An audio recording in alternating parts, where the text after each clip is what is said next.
우리 찬양과 우리 기도는 항상 하나님께 연락이 됩니다. 여러분 항상 찬양하시고 기도하시면 하나님이 그 순간 듣고 계시다 이렇게 생각하시면 틀림이 없습니다.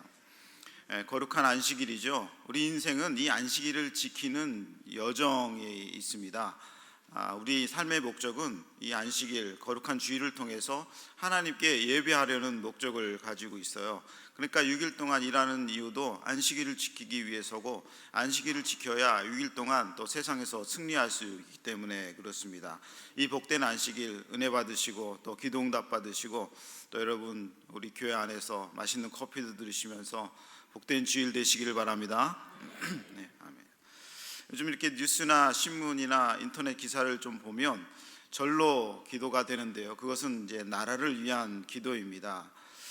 이 나라를 위해서 이렇게 절실히 제가 기도한 적이 있었나 싶을 정도로 기도를 하게 됩니다. 걱정도 되기도 하고 또 여러 가지 생각도 많이 들지요. 그러나 우리나라는 예로부터 참 많은 열강들, 주변의 강대국들의 틈바구니에서 어려움을 많이 당했지요. 침략을 많이 당했고 서름도 많이 당하고 그랬습니다. 어찌 보면 지금까지 그게 계속 진행이 되는지도 모르겠습니다. 이제 지리적으로는 러시아, 소련도 있고 중국도 있고 그리고 일본도 있고 멀리는 미국도 있고, 그리고 계속해서 또 유럽의 침략도 받았고 그랬었습니다. 또 정치적으로는 최후의 이 사회주의와 그리고 민주주의가 부닥치는 어떤 그런 장소이지요. 바로 위에는 사회주의, 공산주의가 있고 우리부터는 또 민주주의, 자유주의를 수호하기 위한 그런 보이지 않는 엄청난 전쟁이 우리 가운데 있습니다. 어찌 보면 틈바구니 있다 생각하기도 하고, 어찌 보면 이 영적의 전쟁터에 가장 최전선에 있는 우리가 아닌가 생각하고 그렇습니다. 그래서 많은 기도가 필요한 것 같습니다. 그런데 참 신기한 사실은 이제 역사를 보고 책을 보면 그 틈바구니에서 여전히 이 대한민국이 살아있다는 게 참 신기합니다. 그렇지 않습니까? 대한민국이 이 조그만 나라가 인구도 많지 않고 그리고 그렇게 뭐 엄청 지혜롭거나 뛰어나지도 않은데 이렇게 살아있는 것을 보면 참 하나님의 큰 은혜가 아닌가 싶습니다. 또 이런 상황에서도 하나님이 우리를 반드시 지켜주리라는 그런 확신이 기도하면 할수록 그렇게 드는 것 같습니다. 아무리 뭐 사회주의, 공산주의가 난리를 쳐도 하나님이 지켜주실 것이 분명하고, 아무리 자본주의가 부패해서 황금 만능주의로 부패한 일들이 있다고 할지라도 또 하나님이 이 나라를 회복시켜 주신다는 그런 믿음을 갖고 기도해야 될 줄로 믿습니다. 우리나라와 이 비슷해 보이는 나라가 또 하나가 있는데요, 그것은 바로 이스라엘입니다. 이스라엘은 우리와는 다르게 하나님의 선민이라고 하는 나라지요. 그렇지만 우리나라처럼 한 번도 강대국이 된 적이 없습니다. 이스라엘은 한 번도 이 세상에서 강한 나라인 적이 없었어요. 다윗 시대에 잠깐 부강한 나라라고 보이지만 다윗 시대는 그저 좀 평안한 나라였지 여전히 부강한 나라는 아니었습니다. 솔로몬 시대도 마찬가지였죠. 항상 주변에는 누가 있었냐면 애굽, 이집트가 있었고, 그리고 바벨론이 있었고, 그리고 바벨론 그 옆에 더 강하고 빠르고 용맹스럽고 무자비한 아수르가 있었고, 그리고 그 나라들에게 항상 조공을 바치고 노예를 보내고 우리의 아들, 딸들을 보내고 항상 그들에게 굽신거려야 되는 이스라엘 백성들의 왕의 일대기를 우리는 열왕기를 통해서 계속 보게 됩니다. 심지어 이스라엘 백성들은 땅도 없었습니다. 땅도 가나안 땅 차지했다가 그거 나중에 바벨론 포로로 다 가면서 다 뺏겼고, 그리고 그 중간에 암흑기 동안 땅도 없었고, 그리고 최근에 들어서야 억지로 뺏어서 자기들의 땅이라고 우기긴 하지만 여전히 그렇게 살고 있는 것이지요. 과거에 예수님이 오신 시대도 그때도 이스라엘의 땅이 아니었습니다. 예수님 시대도 이 로마의 속국이었어요. 결국은 이스라엘 땅이 아니었어요. 그냥 로마 땅이었습니다. 로마의 압제를 받는 그런 이스라엘 백성들이었죠. 예수님 시대에도 그랬습니다. 그런데 지금도 보면 여전히 살아있는 것이 신기합니다. 그 나라가 분명히 없어져야 당연하고, 그 나라가 페르시아, 애굽, 이집트, 지금에도 이란, 이라크, 사우디, 요르단, 그 위에 밑에 위에도 터키, 엄청난 나라들이 다 있음에도 불구하고 여전히 버티고 있는 거 보면 참 구원이 그들에게는 이르지 못하였을지라도 하나님이 그 긍휼한 마음을 그 이스라엘 백성들에게 지금도 주시는 것이 아닌가 생각이 됩니다. 문화도 뛰어나지 못합니다. 우리나라가 문화가 대단합니까?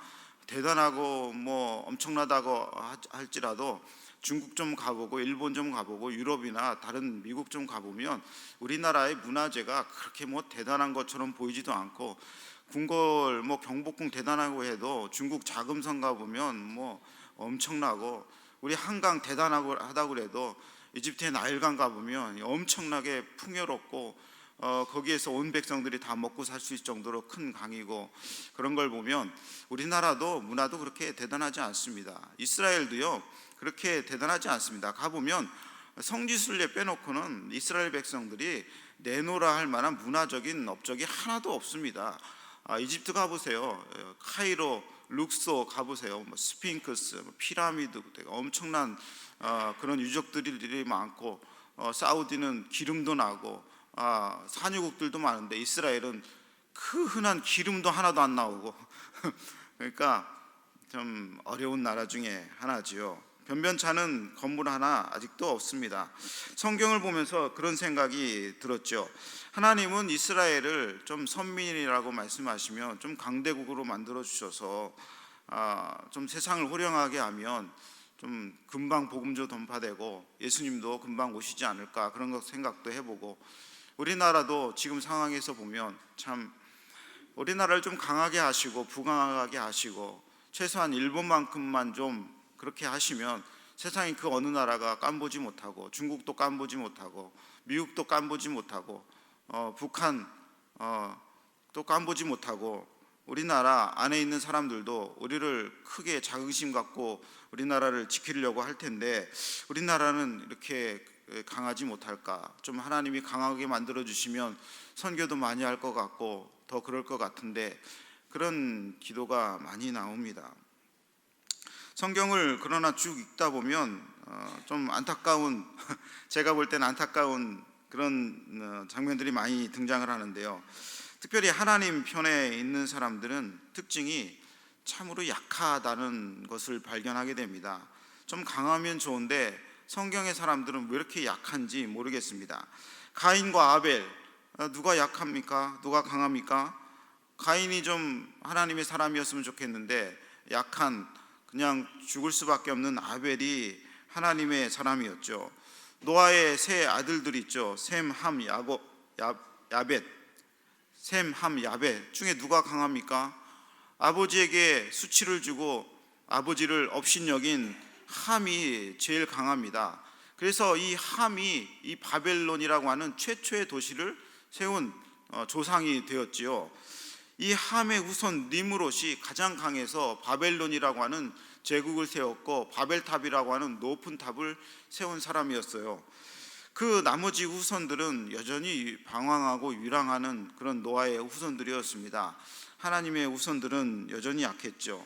이스마엘과 이삭, 누가 강합니까? 이스마엘이 어린 이삭을 계속 괴롭힙니다. 이스마엘이 계속 괴롭혀요. 그리고 이삭은 계속 당합니다. 어른이 되어서도 이삭은 우물을 파도 힘이 없습니다. 우물을 열심히 파면 주변 사람들이 와서 우물을 빼앗으면 이 이삭은 아무 말 없이 다른 지역으로 또 이사를 갑니다. 이거 내가 판 거야, 내 땅이야, 너희들은 여기 오지 마 하여서 대항도 할 텐데 이 이삭은 다른 지역으로 또 우물을 팝니다.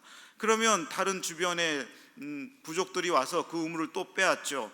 그러면 아무 말도 안 하고 또 이삭은 다시 다른 데로 이주를 하기를 몇 번이나 하는지 모릅니다. 7번 이상을 그렇게 합니다. 그러니까 이스마엘과 이삭 중에 이삭도 참 연약하고 안타깝죠. 계속 볼까요? 에서와 야곱, 누가 하나님의 백성인지 알죠? 그러나 이 야곱이 할 수 있는 일은 그냥 속이는 일뿐이었습니다. 형을 감당해내지 못해요. 형은 얼마나 빠르고 얼마나 힘이 강하고 얼마나 사냥도 잘하고 얼마나 인정받는지 야곱이 당해내지 못합니다. 그러니까 이 야곱이 할 수 있는 일은 뭐예요? 그냥 거짓말 정도 좀 하고 남을 속여야 먹고 살 수 있는 사람이었습니다. 요셉도 12 형제 중에 11번째였어요. 그러니까 형들, 그 기라성 같은 형들이 이 요셉을 구덩이에 넣어서 팔아버리죠. 만약에 하나님이 진정한 택한 백성 르우벤이나 아니면 유다였다면 그렇게 팔리지 않았을 것이 분명합니다. 다윗도 마찬가지죠. 다윗도 보면 이 형제들 중에 막내입니다. 사무엘 선지자가 와서 왕으로 될 사람 뽑을 테니까 나오라고 했을 때 다윗은 나오지도 못했어요. 왜 그랬습니까? 아버지가 너는 양이나 치고 소나 치고 들에 나가서 목축이나 해라 해가지고 아들로 치지 않는 막내였어요. 이 다윗은 사울과의 싸움에서도 여전히 약자였습니다. 이 다윗은 사울과 싸울 때에도 항상 도망 다녔어요. 도망 다닐 수밖에 없죠. 강한 것처럼 보이지만 사울이 월등하게 강했기 때문에 그렇습니다.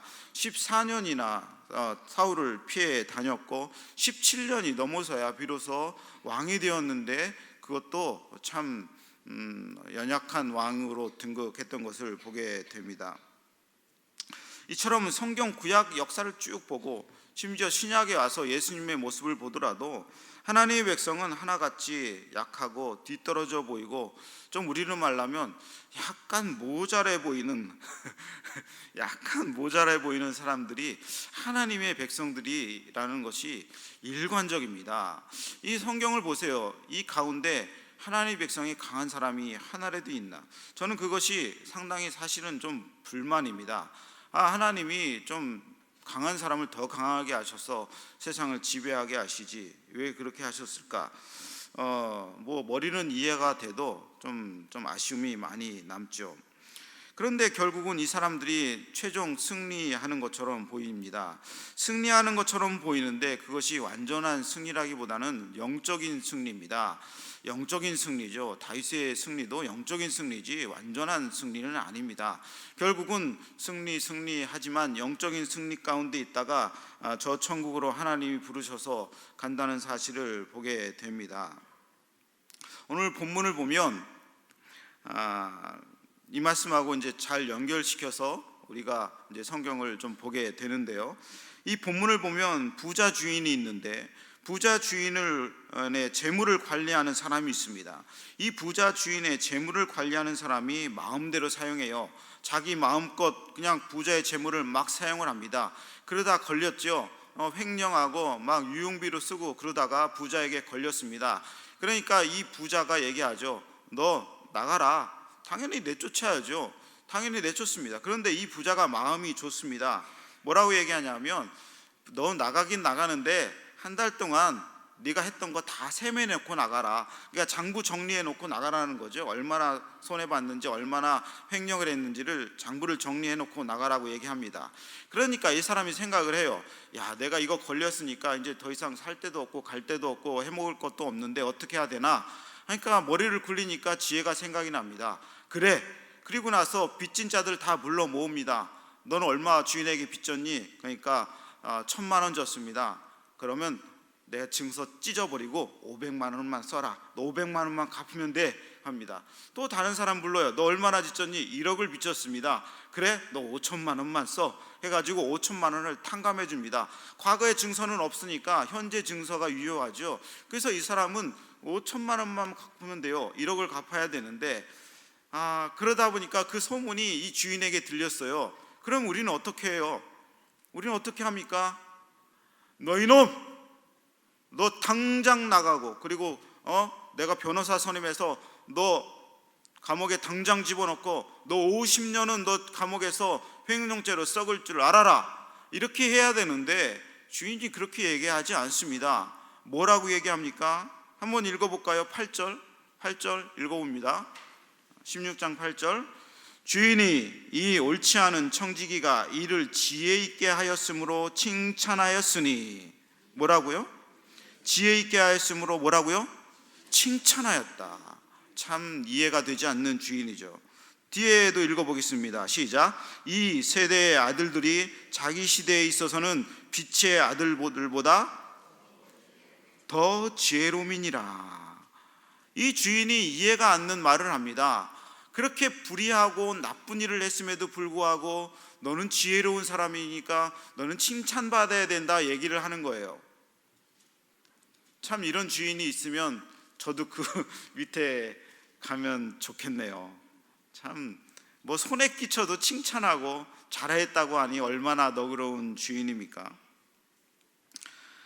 그리고 뒤에 더 구절이 우리에게는 더 마음이 아프게 다가옵니다. 이 세대의 아들들이, 너 같은 사람이 지금 시대의 빛의 아들들, 그리스도인들, 하나님을 신실하게 따르는 종들보다 네가 더 지혜로운 사람이라고 얘기를 하는 거예요. 그러니까 이 불의한 청지기는 우쭐했겠죠. 야, 내가 지혜롭구나, 내가 지혜롭구나. 그리고 다른 신실한 사람들은 생각했겠죠. 아, 저 사람이 더 지혜롭고 나는 우둔한가? 그렇게 다른 종들은 생각을 했겠죠. 그러면 예수님이 이 말씀을 하신 의도는 무엇인가 생각해 보자는 것입니다. 그것은 바로 이 세상의 사람들이 우리보다 지혜로운 것이 분명하다는 것이에요. 여러분 인정하십니까?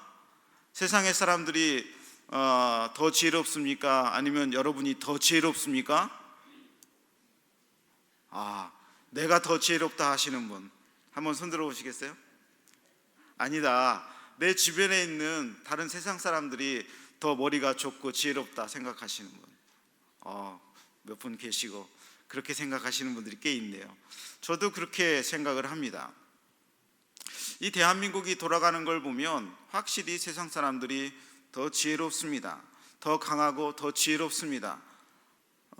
사기를 쳐도 엄청 잘 치고 떼먹어도 큰 돈을 떼먹고 복수를 해도 완악하게 복수하고 지혜롭게 복수하고 걸리지 않게 복수하고요. 사업을 해도요 아주 사업도 잘합니다. 여러분 우리나라 기업들 대부분의 기업들 가중에 신실한 사람이 있습니까? 대부분의 기업들의 오너들은 그렇게 신실하지 않습니다. 그럼에도 불구하고 믿음의 사람들보다 더 기업의 그런 운영을 잘합니다. 저 북한에 있는 김정은 참 머리가 좋고 지혜롭습니다. 세상 사람들이 볼 때 너무 지혜롭죠. 당연하지 못하는 것 같습니다. 트럼프도 우리나라의 문 대통령님도 당연하지 못하는 것 같아요. 그 어떤 전략가도 그 한 사람을 당연하지 못하는 것 같습니다. 그런 거 보면 아무리 생각해도 그들이 더 지혜롭습니다.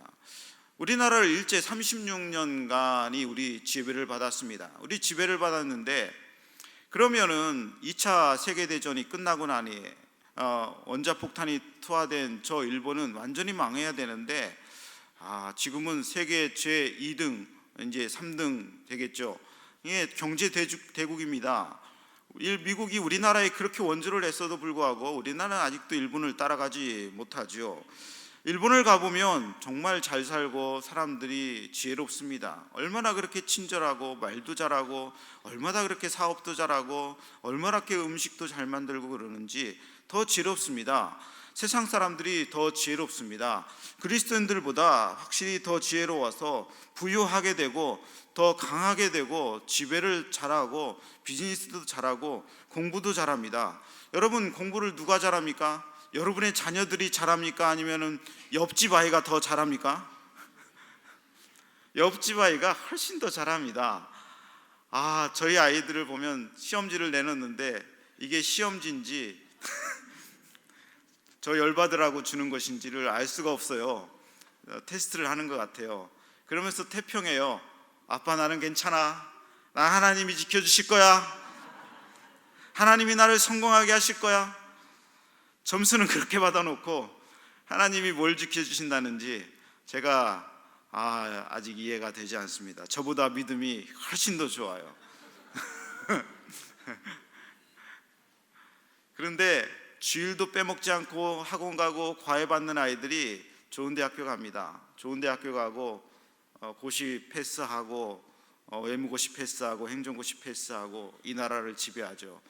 약간 고민되는 것 중에 하나는 신실한 사람들은 와가지고 토요일에도 예배 찬양 준비하고 수요일에도 예배하고 청년들 와가지고 성경 공부하고 리더십 훈련하고 주일에도 하루 종일 있고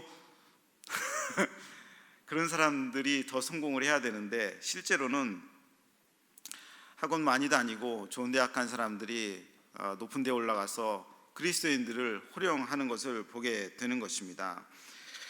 우리는 성공했다는 간증을 듣길 좋아해요. 간증을 많이 하는 분들이 대부분 성공했다는 간증입니다. 그것이 많은 이유는 그리스도인들 가운데 그만큼 성공한 사람들이 그렇게 많지 않기 때문에 그렇습니다. 만약에 우리들이 예수님 믿고 성공을 그렇게 다 하고 강한 자가 됐다면 조금 한두 번 성공한 사람이 간증했다 그래가지고 그렇게 우리가 은혜 받고 그러지 않습니다. 그러나 큰 비즈니스 좀 하고 세상에 나가서 큰 고위관직이 돼서 내가 하나님의 은혜로 이렇게 됐다, 내가 스포츠맨인데 어디 가서 큰 우승을 했는데 하나님이 이렇게 해주셨다라고 하는 그것을 보고 우리가 감동을 받는 이유는 그리스도인들이 그만큼 그렇게 성공하는, 세상에서 성공하는 사람이 드물기 때문에 그렇습니다. 세상 사람들이 더 영리하고 지혜롭습니다. 오늘 16장 8절에 나오는 이 영리하다, 지혜롭다는 말은 성경적인 단어가 아닙니다. 즉 더 민첩하다, 더 영리하다는 뜻이에요. 그러니까 하나님이 말씀하시되 이 옳지 않은 청지기가 너희들보다 민첩하구나, 너희들보다 영리하구나, 그런 뜻입니다. 이것을 신학적인 용어로 말하면 하나님이 주시는 일반 은혜라고 얘기를 합니다. 즉 그리스도인에게도 지혜도 주시고 세상 사람에게도 지혜를 주시는 것인데, 하나님은 그것과 상관없이 그리스도인인지 그리스도인이 아닌지 하고 상관없이 동일하게 우리에게 은혜를 주신다는 거예요. 그것이 바로 일반 은혜라고 하는 것입니다. 세상 사람들에게 주시는 하나님의 은혜입니다. 이 일반 은혜도 하나님의 은혜의 한 방편이지요. 왜냐하면 이 일반 은혜라고 하는 은혜를 세상 사람들에게도 충만히 부어주셔서 세상이 유지되고 굴러가기 때문에 그렇습니다. 불신자들이 부자가 되는 이유는 그 사람들에게도 하나님이 은혜를 주셨기 때문에 그렇습니다. 하나님이 그 사람들의 앞길을 막으면요, 그 사람들도 결코 그렇게 부유하게 되거나 권력자가 되지 못합니다. 하나님이 그 사람들에게 IQ도 주시고 지혜도 주시고 지식도 주셔서 그 사람들이 높은 자리이기도 하고 판검사 되기도 하고 훌륭한 변호사가 되기도 하고 기업가가 되기도 하고 정치인이 되기도 하고 그렇다라고 하는 것이죠. 그것을 보고 일반 은혜라고 하는 것입니다. 일반 은혜는 모든 사람에게 주시는 것입니다. 그러다 보니 이 불신자가 더 큰 은혜를 누리는 경우가 많지요. 죄인이라도 잘 살고 부자가 되고 결혼도 잘하고 평안한 경우가 더 많습니다. 왜 그런가라고 하는 것입니다. 왜 불신자들을 망하게 하시지 아니하고 더 은혜를 주셔서 그들에게 세상을 다스리게 하시는가, 그런 것입니다. 첫 번째 이유는 불신자들에게 주시는 이 은혜 때문에 이 세상이 지옥이 되지 않기 때문에 그렇습니다. 만약에 아담의 범죄로 타락한 인간이 비참해졌는데 하나님의 영상을 완전하게 다 잃어버렸다면 세상은 완전히 지옥이 될 것입니다. 왜냐하면 우리 가운데 하나님의 형상, 하나님이 주신 양심, 하나님의 도덕이 완전히 무너졌다면, 그것들을 통해서 하나님께 가까이 갈 수는 없지만 그것이 무너졌다면 이 세상은 완전히 지옥이 될 것이 분명하기 때문에 그렇습니다. 불신자들도요, 술집에 갈까 말까 고민합니다. 뇌물을 줄까 말까 고민해요. 그러다가 어떤 사람은 주고 어떤 사람은 안 주죠. 왜 그렇습니까? 하나님이 그들에게 은혜를 주시기 때문에 그렇습니다. 그래서 모든 것을 불법으로 처리하지 않고 하나님이 은혜 가운데 처리하시도록 그렇게 하는 것입니다. 세상 사람들이, 불신자들이 모두 완악하고 악하다면 세상은 온전히 살인자들로 가득할 것이고 온전히 죄악으로 가득할 것입니다. 그러나 세상이 깨끗한 이유는 불신자들이라도 청소를 하고 불신자들이라도 그렇게 정치적으로 바르게 하려고 하고 그런 은혜를 그들에게 주셨기 때문에 그런 것이죠. 어떤 면에서는 어떤 불신자들은 솔직히 말해서 우리들보다 나은 사람들이 너무 많이 있습니다. 그렇죠. 저를 보더라도 나는 목회자지만 나보다 저 사람은 낫다 하는 사람들이 제 친구들 가운데 있어요. 그들이 예수님만 안 믿어서 그렇지 예수님 안 믿는 예수님 같은 분도 있습니다. 그렇죠. 왜 그렇습니까?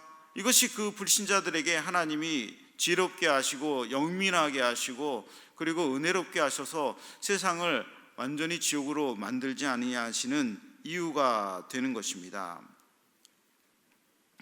하나님은 또한 일반 은혜를 주셔서 정치, 경제, 문화도 발전하게 하시죠. 압도적으로 예술가들은 불신자들이 많이 있습니다. 그리스도인들은 그림도 이렇게 썩 잘 그리지 못하는 것 같아요. 뛰어난 사람들은 다 불신자들이고 세상 사람들인 것 같습니다. 과학자들도요, 다 불신자들이 과학을 발전시켜서 만듭니다. 저에게 이 아이패드가 있는데 이 아이패드는요, 이 스티브 잡스가 만들었는데 스티브 잡스가 세상 사람입니다. 그런데 그 사람이 만든 거를 제가 잘 쓰고 있어요. 이 스티브 잡스가 저를 위해서 이 아이패드를 만들어준 것 같아요. 이 하나면 성경책 다 들어가고 논문 다 들어가고 모든 주석 다 들어가고 이 하나 들고 하면 전 세계 어디 가든지 다 씁니다. 옛날에는 막 가방에 짊어져서 주석도 들고 들어가고 막 성경 다 들고 들어가야 됐는데 그러지 않습니다. 지도도 다 들어가고 여기 파일도 다 들어가고 온 세상 모든 맛집 다 찾을 수 있고 정보 다 찾을 수 있습니다. 하나님이 애플 통해서 나를 축복해 주신 줄로 믿습니다. 이 뭐예요? 하나님이 세상의 문화와 세상의 예술을 통해서 세상을 발전시키시는 것이죠. 봉준호 감독도 우리는 박수를 쳐주셔야 됩니다. 그 사람 불신자인데 무슨 박수를 쳐줘? 그게 아니에요. 이 봉준호 감독을 통해서 이 나라가 더 위대해지고 이 나라가 대한민국이 더 높이 들림을 받는 것이 아닙니까? 저는 저희 집에서 가끔 우리 아이들이 이 BTS 방탄소년단 하는 영상을 유튜브로 텔레비전으로 가끔 봅니다. 신곡 나올 때마다 아이들하고 봅니다. 그래서 잘한다 야 BTS 잘한다 그리고 하나님 BTS 멤버 중에 한 명만 우리 새신자로 와서 BTS 멤버 중에 B가 우리 새신자로 등록해서 본당에 깍딱 차서 복음을 좀 듣고 말씀을 전할 때에 불신자들이 와서 다 말씀을 들으면 어떨까, 그런 생각도 하게 됩니다. 이런 태도가 중요합니다. 왜 세상 사람들을 지혜롭게 하시는가? 그것은 이런 것들이 우리에게 주신 또 다른 은혜라는 사실을 기억해야 됩니다. 세상의 근본주의자들, 미국에서 태동한 성경을 근본주의적으로 보는 사람들이 있습니다. 그것은 세상은 완전 악한 것이요, 세상은 그냥 부패해서 쳐다보지도 말고 저 문화는 우리의 타도 대상이고 저 예술은 타도 대상이고 저 정치인들은 무조건 무너뜨려야 되고 그리스도인들이 다 들어가서 모든 요직을 다 차지해야 되고 저건 세상 문화니까 저 가요는 듣지도 말아야 되고 저 미술은 보지도 말아야 되고 하는 이 근본주의자들이 한국 교회를 대부분이 지배하고 있습니다. 그래서 텔레비전이나 방송을 보면 세상 문화나 세상 정치를 완전하게 악으로 보고 사탄으로 보는 견해가 있습니다. 그래서 우리 그리스도인들이 다 들어갑시다. 다 들어가서 문화도 지배하고 예술도 지배하고 정치도 지배하고 산업도 지배하고 비즈니스도 다 지배합시다. 그렇게 얘기하는 사람들이 있는데 실제로 그렇게 되지도 않을 뿐더러 하나님이 그렇게 하도록 내버려 두지도 않으십니다. 왜냐하면 하나님에게는 그들에게 은혜를 주셔서 세상을 돌리고 계시기 때문에 그렇습니다. 그래서 우리 그리스도인들은 그 문화와 정치와 사회의 모든 면을 통해서 세상에 주시는 하나님의 은혜를 볼 수 있어야 됩니다. 그래서 음악을 보고 감상할 수 있어야 되고 예술을 보고 감상할 수 있어야 되고 그들을 칭찬할 수 있고 그들을 존중할 수 있어야 됩니다. 그래서 어떤 영화제에 상 타면 저건 크리스찬이 아니니까 악수도 하지 말아야 돼, 그런 태도는 성경적인 태도가 아니라는 것이죠. 하나님은 이 사회를 그들을 통해서도 발전시키길 원하신다는 것이죠. 이것이 무슨 은혜라고요? 일반 은혜, 하나님이 주시는 일반 은혜입니다. 세 번째, 그러나 가장 중요한 목적은 따로 있는데요, 그들에게 뛰어난 지혜와 은혜를 주신 목적은 성도들을 위해서입니다. 우리들을 위해서 세상에 은혜를 주십니다. 따라합시다. 그들을 통해서 우리에게 은혜를 주신다. 하나님이 우리를 통해서 세상을 변화시키고 복음을 증거하길 원하시는데 그들은 우리를 위해서 존재한다는 사실입니다. 남유다와 북이스라엘을 도래시키시기 위해서 하나님이 사용하신 것은 무엇이냐면 세상의 악한 권세인 아수르였습니다.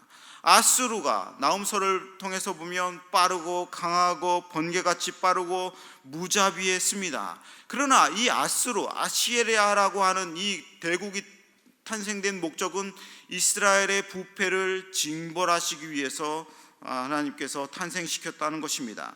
아수르를 부강케 하셔서 이스라엘 백성들, 유다 백성들, 이스라엘 백성들을 혼내셨고 그들을 끌고 가셨습니다. 그래서 바벨론 포로 되게 하셨고, 바벨론 포로 70년이 지난 후에 하나님이 그 때가 찾아 다시 이스라엘 백성들을 그 본토의 땅으로 돌려보내셨어요. 그래서 다시 우리 하나님의 백성들 스룹바벨, 느헤미야 같은 사람들을 세우셔서 성전을 건축하게 하시고 하나님의 백성들을 다시 모으셔서 이스라엘 백성이라고 하는 그런 나라를 다시 세우신 것을 볼 수 있습니다.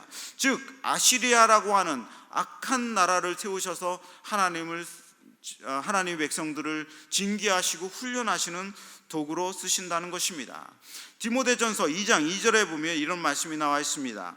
임금들과 높은 지위에 있는 모든 사람을 위하여 기도하라 라고 말씀되어 있습니다. 우리가 왜 위정자들을 적대시하거나 그들을 우리의 적으로 보지 않고 그들을 위해서 기도하고 그들을 위해서 말씀을 선포하고 그들을 존중하고 그들을 칭찬하고 그렇습니까? 디모데전서 2장 2절 후반절에 보면 이렇게 나와 있습니다. 이는 그들을 위해서, 임금들을 위해서 기도하는 이유는 우리가 모든 경건과 단정함과 고요한 중에 평안한 생활을 하게 하려 함이라. 그들을 통해서 우리가 평안한 생활, 고요한 생활, 거룩한 삶이 유지되도록 하기 위해서 그들을 통해서 그렇게 한다는 것이에요. 그들을 통해서 우리나라가 평안하게 되는 이유는 교회가 보호가 되고 성도들이 보호하시려는 목적이 있다는 것입니다. 이해가 되십니까? 하나님은 결국 세상에 악한 사람들이라고 할지라도 그들에게 은혜를 주셔서 그들을 통해서 이 교회가 보호가 되고 여러분이 보호가 되고 하나님의 사람들이 이 세상 살아갈 동안 보호가 된다는 것입니다. 한번 생각해 보세요. 판사들이 다 부패했다고 생각해 보세요. 그들이 악이 관영했다고 보세요. 우리가 법정에 가가지고 하면 우리가 다 이깁니까? 100점 100패입니다. 사단이 그들의 마음속에 다 심어주셔서 저건 하나님의 사람들이니까 다 지게 하자 해가지고 모든 법은 다 집니다. 그래서 감옥은 악한 사람들은 세상에 다 나와 있고 그리스도인들만 다 들어가가지고 그 감옥이 가득 찰 것입니다. 그것을 보고 하나님이 세상 사람들에게 주시는 은혜입니다. 그래서 때로는 불경건한 사람들이 성도들보다 더 높이 올라가기도 하고 그래요. 그러나 그것을 우리가 저렇게 왜 그럴까 그렇게 생각할 필요가 없습니다. 하나님이 저 사람을 통해서 우리에게 하실 일이 있구나, 하나님이 저 사람들을 통해서 우리를 보호하시는 목적이 있구나, 저 사람들을 통해서 우리에게 하시려는 특별한 이유가 있구나. 내가 그것이 뭔지는 잘 모르지만 그래서 세금을 거두어서 우리를 또 먹여주죠. 제가 우리 교회도 이제 세금을 내잖아요. 세금을 내니까 세금을 냅니다. 제가 몇천 원인가 내요. 저는 근로자가 아니고 노동자도 아니고 그냥 목회자이기 때문에 기타 소득자이기 때문에 얼마 내지도 않아요. 그거 내니까 얼마 되지 않아요. 그러니까 우리 교회 조집사님이 목사님은 뭐 세금 낼 것도 없네요. 애가 셋이고 돈도 없으시고 집도 없으시고 아무것도 없으셔가지고 낼 것도 없네요. 해서 감사하더라고요. 그런데 더 놀라운 사실은 연말이 됐는데 저희가 세금이 환급이 됐어요. 저희가 국가에서 세금을 다시 돌려주더라고요. 몇십만 원을 돌려줘요. 세금 내지도 않았는데 이야, 이 나라 좋은 국가다. 세금을 거두셔서 저를 먹여 살리더라니까요. 그걸로 맛있는 음식도 사 먹고 11조도 또 하고 그랬던 것을 기억을 합니다. 이 시스템이 하나님이 주시는 은혜입니다. 세금도 내게 하고 세금도 돌려받게 하고 위정자들이 그렇게 지혜를 주셔서 확 터지게 지혜롭게 해서 저를 먹여 살리려고 여러분을 먹여 살리려고 우리 가운데 약한 성도들을 먹여 살리고 보호하게 하시고, 우리가 군대 안 가도 하나님이 군대를 유지시키셔서 이 나라를 보호하게 하시고, 경찰들이 다 예수 안 믿어도 경찰을 통해서 강남구 논현동에 있는 강남중앙 침례교회가 테러 안 당하고 불신자들이 와가지고 공격 안 하도록 경고하면 다 잡아가지 않아요? 세상 사람들은 이렇게 우리를 돕고 있다라고 하는 것입니다. 이것이 하나님이 주시는 일반 은혜입니다. 네 번째, 하나님은 일반 은혜를 주셔서 죄악의 창고를 현저하게 막으십니다. 지옥으로 만드시지도 않으셨지만 지금도 죄악의 창고도 막으신다는 것이에요. 사단은 무척 지혜롭습니다. 그래서 믿음을 지닌 하와를 꼬셨어요. 하와를 꼬셔가지고 선악과를 먹게 했습니다. 그리고 선악과를 먹자 하와가 꼬심을 당했어요. 그러니까 하나님의 백성들이 사단의 계략에 많이 넘어집니다. 지혜롭지 못해요. 보니까 결혼한 청년들도 보니까 많은 청년들이 신실한 아가씨들을 불신자들에게 많이 뺏기는 경우가 있어요. 참 우리의 자녀들 지혜로워져서 신실한 아가씨들 다 뺏기지 않기를 주님의 이름으로 축원합니다. 머뭇머뭇거리다가 많이 뺏겨요. 이게 좀 지혜로워져야 돼요. 고백도 팍팍하고 선물도 많이 드리고, 제가 예전에 사례비 30만 원 받았을 때에 3만 원은 11조 하고 27만 원은 제 아내 꼬시려고 제 아내한테 다 선물했더니 저한테 오더라고요.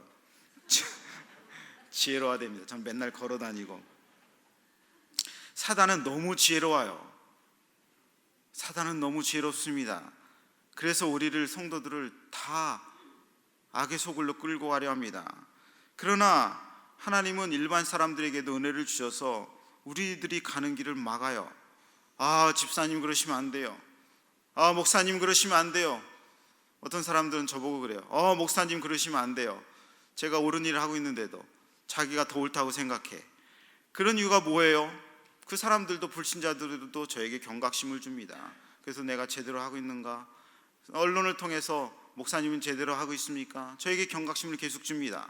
그들을 통해서 우리에게 하나님이 하나님의 사람들로 죄악에 빠지지 않도록 경고해 주시는 것입니다. 그러나 결론적으로 말하면 이런 은혜가 그들이 하늘에 쌓여지는 은혜는 아닌 것이 분명합니다. 죄악으로 부패된 일반 사람들이 양심을 가지고 또 선이 조금 가졌다고 해서, 그리고 교회를 보호하고 하나님의 사람들을 보호하고 과학을 발전시키고 문화를 발전시킨다고 해서 그 은혜가 세상에 쌓이는 은혜는 아니라는 사실을 또 기억하셔야 됩니다. 아수르가 하나님의 도구로 쓰셔서 유다와 이스라엘 백성들을 쳐서 하나님의 도구가 되어서 그들을 징계하고 훈계하는 도구가 됐지만, 그 지팡이와 부지깽이는, 아수르는 그냥 여전히 불 가운데 던져졌다는 사실을 기억하시기 바랍니다. 하나님 앞에 하나님의 사람들을 징계하고 하나님의 사람들을 훈련시키고 하나님의 사람들을, 우리들을 보호하기 위해서 쓰여짐에도 불구하고 그들은 결국은 버려지는 사람들이라는 것입니다. 이것을 보고 뭐라고 얘기하냐면 성도들에게 주시는 특별 은혜라고 하는 것입니다. 우리는 때로는 일반 은혜를 받지 못하는 경우가 많이 있어요. 공부도 잘 못하고 좋은 대학도 가지도 못하고 비즈니스를 해도 핍박받아서 자꾸 회사가 어려워지고, 자꾸 때로는 사람들이 공격을 하고 때로는 교회도 공격을 하고, 그래서 어려워지는 경우가 있어서 하나님이 주시는 세상 사람들이 받는 은혜를 잘 받지 못하는 경우가 있지만, 우리는 기억해야 됩니다. 하나님이 주시는 특별한 은혜, 구원의 은혜, 구속의 은혜, 칭의의 은혜, 천국의 은혜, 영생의 은혜는 우리밖에 받은 사실이 없다는 사실을 꼭 기억하시기를 바랍니다. 세상 사람들이 아무리 우쭐해도요, 부러워할 필요가 없어요. 아무리 지혜로워도, 아무리 영민해도 이 부자가 불신자 청지기에게 지혜롭다, 너 칭찬받아 해도 그 칭찬은 그냥 세상 사람들에게 주는 그냥 일반적인 칭찬입니다. 그 칭찬을 왜 주십니까? 뒤에 빛의 아들들이 더 지혜로우라고 주시는 하나님의 칭찬입니다. 이 세상 사람들로 지혜롭게 미래를 위해서 재물을 쌓고 준비하는데, 왜 하나님의 사람들은 지혜롭지 못해서 내세도 준비하지 아니하고 재물도 하늘에 쌓지 못하고 하나님이 주시는 축복도 쌓지 못하느냐, 이렇게 경고하시는 말씀입니다. 그리고 더불어 네가 갖고 있는 왜 축복도, 이 특별한 은혜도 기억하지 못하느냐, 그런 얘기인 것이죠. 우리는 신자가 더 가난할 수 있어요. 우리는 더 병에 걸릴 수도 있어요. 그러나 그걸 통해서 일반 의사들이 우리를 고쳐주시는 것이 감사해야 되지만, 그렇다고 해서 그 사람들이 우리보다 더 뛰어난 것은 아니라는 것입니다. 우리는 하나님이 주시는 영생의 은혜, 양자됨의 은혜, 기도하면 은혜 받는 은혜, 기도하면 하나님이 복을 주시는 은혜가 그들에게 있지 않아요. 이것이 특별한 은혜입니다. 따라합시다. 나는 일반 은혜는 못 받았지만 특별한 은혜는 날마다 받고 있다. 이것을 믿으시기 바랍니다. 여러분에겐 구원의 은혜가 있습니까? 아멘. 여러분에게는 하나님의 자녀가 되는 권세를 주셨습니까? 아멘. 세상 사람들이 아무리 그것을 다 받았어도요, 이런 은혜가 그들에게 있는 것은 아닙니다. 결국은 버리워 없어질 뿐입니다.